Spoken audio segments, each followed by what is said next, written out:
بسم اللہ الرحمن الرحیم۔ بسم اللہ الرحمن الرحیم۔ صدقے سے علاج۔ شام کا رہنے والا ایک ڈاکٹر جس کا نام عیسیٰ مرزوقی تھا، پیشے کے اعتبار سے ڈاکٹر تھا اور دمشق کے ایک ہسپتال میں وہ ڈیوٹی کرتا تھا۔ اچانک اس کی طبیعت خراب ہوئی اور اس کو ہسپتال میں داخل کرا دیا گیا۔ جب اس کے مکمل ٹیسٹ کیے تو معلوم ہوا کہ اسے کینسر کا موذی مرض لگ چکا ہے۔ اس کے ساتھی ڈاکٹروں نے علاج شروع کر دیا۔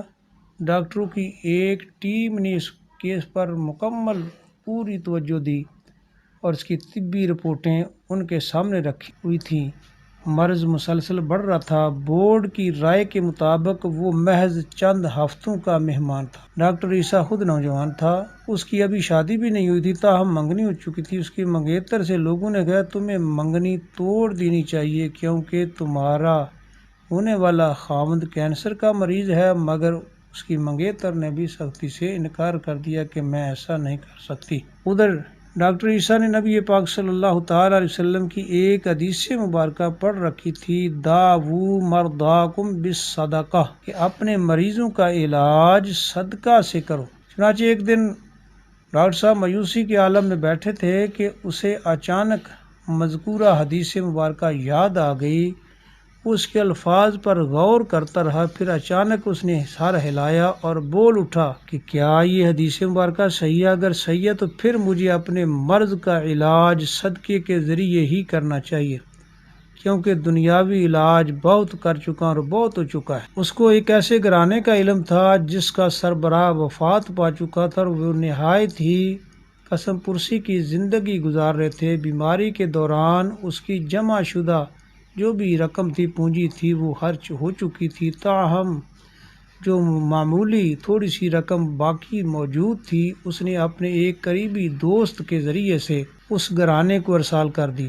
ان پر سارے قصے کو واضح کر دیا گیا کہ وہ صدقے کے ذریعے اپنے مرض کا علاج کرنا چاہتا ہے، لہذا مریض کے لیے شفا کی دعا کریں۔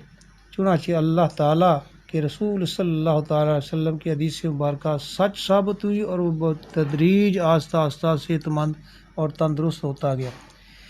ایک دن وہ ڈاکٹروں کے بورڈ کے سامنے پیش ہوا۔ اس کے علاج پر مامور ڈاکٹر یہ دیکھ کر حیران و ششدر رہ گئے کہ اس کی رپورٹیں اس کی مکمل صحت یابی کا اعلان کر رہی تھیں۔ اس نے بورڈ کو بتایا کہ میں نے رسول اللہ صلی اللہ تعالی وسلم کی ہدایت کے مطابق علاج کیا، وہ اب مکمل طور پر تندرست تھا۔ اس نے ڈاکٹروں کو بتایا کہ بلا شبہ میں تقدیر پر یقین رکھتا ہوں اور یہ بھی مفہوم نہیں ہے کہ ظاہری اسباب اختیار نہ کیے جائیں اور ڈاکٹروں سے بیماری کی صورت میں رجوع نہ کیا جائے، مگر حدیث رسول صلی اللہ تعالی وسلم درست ہے۔ بلا شبہ ایک ایسی ذات موجود ہے جو بغیر دوائی کے بھی بیماروں کو صحت عطا کر سکتی ہے۔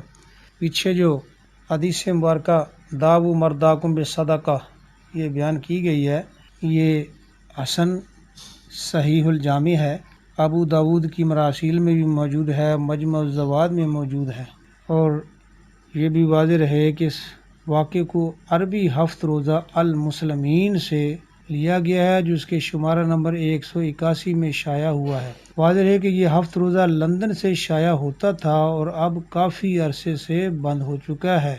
حضرات اگر ویڈیو اچھی لگے تو چینل کو سبسکرائب کریں تاکہ آئندہ آنے والی ہر ویڈیو آپ کو سب سے پہلے موصول ہو جائے، اور چینل سبسکرائب کرنے کے بعد ویڈیو کو لائک اور شیئر بھی کر دیں، اور یہ آپ کے لیے صدقہ جاریہ بن جائے گا۔